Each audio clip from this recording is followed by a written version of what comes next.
سیاستدان رونا روتا ہے. مجھے یہ بتائیں کہ کون سا پولیٹیشین ماضی میں گزرا ہے چند ایک نکال کے جن کے اوپر الزامات نہیں ہیں ملک کی غداری پہ. السلام علیکم ناظرین، میں ہوں آپ کا ہوسٹ محمد اشفاق قادری اور آپ دیکھ رہے ہیں فورتھ پلر ٹی وی. ناظرین، میرے ساتھ موجود ہیں سینئر تجزیہ نگار رانا شہباز حیدر. آج ان سے ملکی سیاست پر بات کریں گے. جی رانا صاحب، ملکی سیاست کا اس وقت کیا رخ بن گیا ہے اور اونٹ کس کروٹ بیٹھتا نظر آ رہا ہے آپ کو؟ قادری صاحب، آپ کو یاد ہوگا کہ میں نے آپ کو بتایا تھا کہ یہ جو استعفے ہیں وہ استعفے ہی رہ جائیں گے، وہ استعفے ہی رہ گئے ہیں. اور دوسری بات میں نے آپ کو بتایا تھا کہ یہ مریم نواز نے اور بلاول بھٹو نے جو ان میچورٹی دکھائی تھی اس کا اظہار زرداری صاحب نے بھی کر دیا ہے. زرداری صاحب نے کہا کہ بھی کچھ مجھ سے ہی سیکھ لیتے، مجھے کچھ بتا دیتے. کچھ ٹاک شاپ میں انہوں نے ابھی بیان دیے ہیں. وہ زرداری صاحب کے بارے میں نے آپ کو بتایا تھا کہ وہ اپنے سارے پتے جو ہے نا وہ چھپا کے رکھتے ہیں، اور جس وقت پہ وہ جو پتا کھیلنا ہوتا ہے وہ سیاست میں وہی پتا کھیلتے ہیں. اچھا، اب یہ جو ان میچورٹی ان دونوں پولیٹیشین جو کہہ لیں کہ اولادیں ہیں، میاں نواز شریف کی بیٹی اور اپنا زرداری صاحب کا بیٹا بلاول بھٹو، چونکہ ان کو ایک بہت بڑی بنی بنائی ساری فیلڈ مل گئی ہے، اس میں وہ اپنا کردار تو ادا کر رہے ہیں. ان کو بہت بڑا یہ موقع مل چکا ہے، لیکن ان کے وہ الفاظ کدھر گئے ہیں قادری صاحب جو انہوں نے کہا تھا کہ ہم استعفے دے رہے ہیں 5 تاریخ کو ہم یہ کر دیں گے. وہ استعفے بھی ختم ہو گئے. اب یہ کہہ رہے تھے کہ ہم جو ہے اس میں کوئی الیکشن میں حصہ نہیں لیں گے، سینٹ کے الیکشن میں اب حصہ لینے کا انہوں نے اعلان کر دیا ہے. اور یہ جو ان کا اعلان ہے نا، یہ ان کی ان میچورٹی کے بارے میں جو میں نے پہلے بتایا تھا یہ وہ ثابت کر دیا ہے ان دونوں نے. اب دوسری بات یہ رہ گئی، یہ کس اوٹ بیٹھنے والا ہے اونٹ؟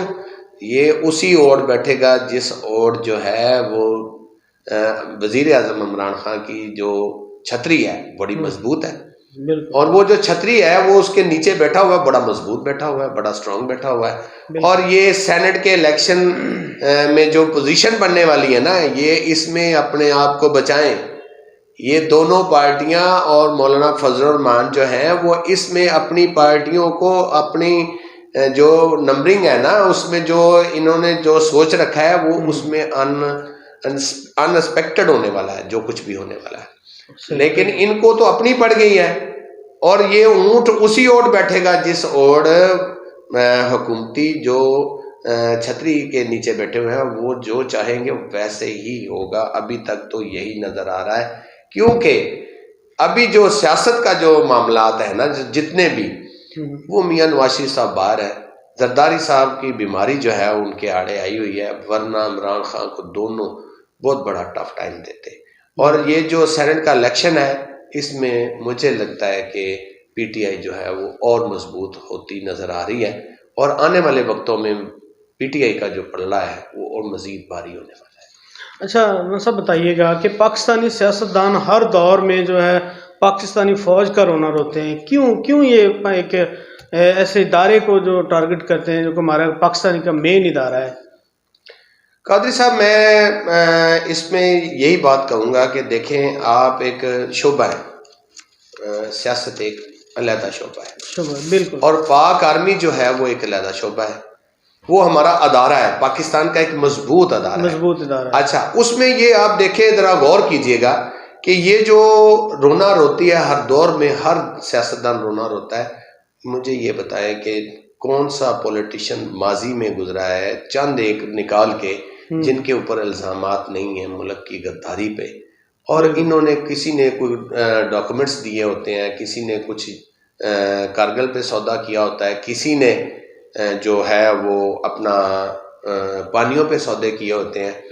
تو پھر اب مجبور ہو کے اب جو عوام کی جو خواہش ہوتی ہے کہ ان پولیٹیشنوں کو کون لگام دے، اگر یہ بے لگام ہو جاتے ہیں تو تبھی ہمارا وہ مضبوط ادارہ ان کو لگام دینے کے لیے عوامی خواہشات کے مطابق، ان کے سروے کے مطابق وہ پھر ان کو لگام دینے آتے ہیں. میں نہیں سمجھتا کہ وہ ان کے ساتھ کوئی زیادتی کر رہے ہیں کسی قسم کی. وہ ہمارا ادارہ جو ہے وہ نہ صرف ہماری سرحدوں کی حفاظت کرتا ہے بلکہ وہ پاکستان کی سیاست میں جتنے بھی جو اتار چڑھاؤ اور جو جتنی کرپشن اور جتنے معاملات ہوتے ہیں اس کی رپورٹ ان کے پاس جب پہنچتی ہے تو وہ محب وطن ہوتے ہوئے ان کو لگام ڈالنے کے لیے میدان میں آتے ہیں، اور یہ رونا اس لیے روتے ہیں کہ ان کے جو اگر ان کو بے لگام کر دیا جائے تو خدا نخواستہ پاکستانی پولیٹیشین چند لوگ نکال کے یہ پاکستان بیچ دیں،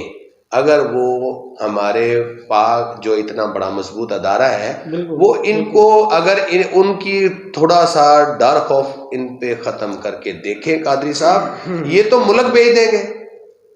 نو ڈاؤٹ، بالکل ایسے. اچھا، ملک میں جو پاک فوج، ملکی سیاست میں پاک فوج حصہ بنتی ہے؟ میں سمجھتا ہوں کہ پاک فوج کو حصہ بننا چاہیے. دیکھیں میری بات سنیں، کون سی جو ہے ماضی کی جو آپ جب سے یہ سلسلے شروع ہوئے ہیں آپ ماضی میں غور کر کے دیکھ لیں کہ اگر ان کے ہاتھ میں کوئی دور آیا ہے تو کس کی مسٹیک کی وجہ سے آیا ہے.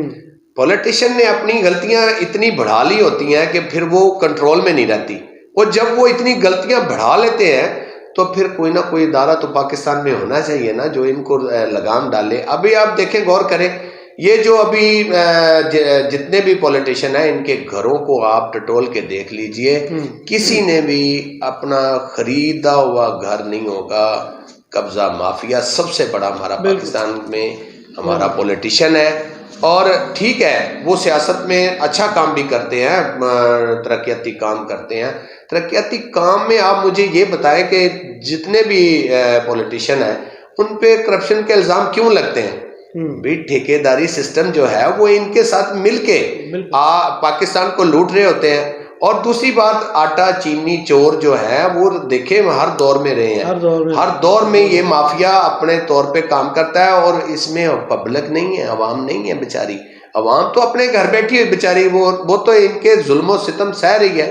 اور وہ جو جتنا بھی سلسلہ ہے نا پولیٹیشین کا، ملیں پولیٹیشین کی، جتنے سسٹم ہے یہ آپ دیکھ لیں، یہ مرغی کا جو ریٹ ہے یہ جب اتار چڑھاؤ کرتے ہیں یہ بھی ان کے پیچھے. آپ کسی بھی آپ شعبے کو ٹٹولیں گے تو اس کے پیچھے یہ پولیٹیشین نکلتے ہیں، اور وہ اپنے پیسے کو بڑھانے کے لیے سیاست میں آئے ہوتے ہیں، اور اپنی سیاست چمکانے کے لیے وہ پھر اپنے آپ کو مظلوم کہتے ہیں اور پاک فوج پہ الزامات لگاتے ہیں.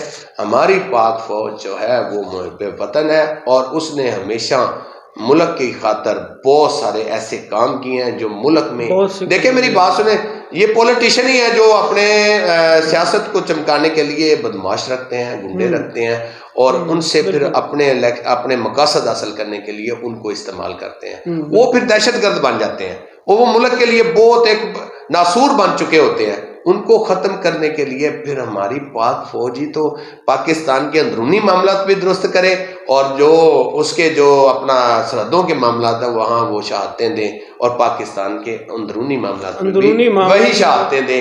تو پھر یہ اس میں کیا کوئی خرابی تو نہیں ہے؟ آپ دیکھیں پاک فوج کا کردار جو ہے وہ پاکستان میں محب وطن کا کردار ہے.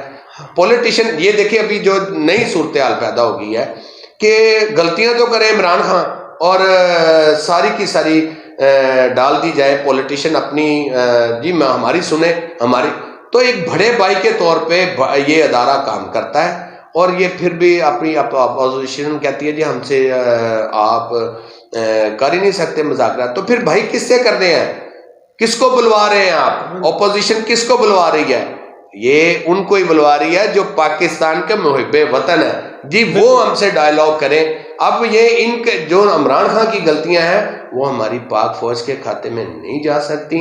عمران خان کو پورا موقع دیا گیا ہے، اب وہ اپنی قابلیت دکھائے، ڈلیور کرے. اگر وہ ڈلیور نہیں کر رہا تو پھر پاک فوج کا اس میں کوئی کسی قسم کا فالٹ نہیں ہے. وہ کیونکہ عوامی ایک قانون ساز اسمبلی کا منتخب وزیر اعظم ہے، اور اس کو مکمل طور پر اختیارات دیے گئے ہیں. یہ اپوزیشن کا ایک رونا جو ہے ہر دور میں اس لیے روتی ہے کہ وہ بڑے بھائی کو بلاتی ہیں، اور بڑا بھائی ہمیشہ اپنے گھر کا فائدہ، اپنے گھر کے مضبوطی کا فائدہ، اور باپ کی حیثیت کے طور پر ملک کے ساتھ وہ وفادار رہتا ہے. جی بالکل، پاک فوج جو ہے وہ پاکستان کا ایک جو مضبوط ادارہ ہے، تو سیاستدانوں کو چاہیے کہ پاک فوج پر تنقید سے گریز کیا جائے۔ بہت شکریہ رانا شہباز حیدر صاحب آپ کی تشریف آوری کا۔ اگلے پروگرام تک کے لیے اجازت دیجیے، اللہ حافظ۔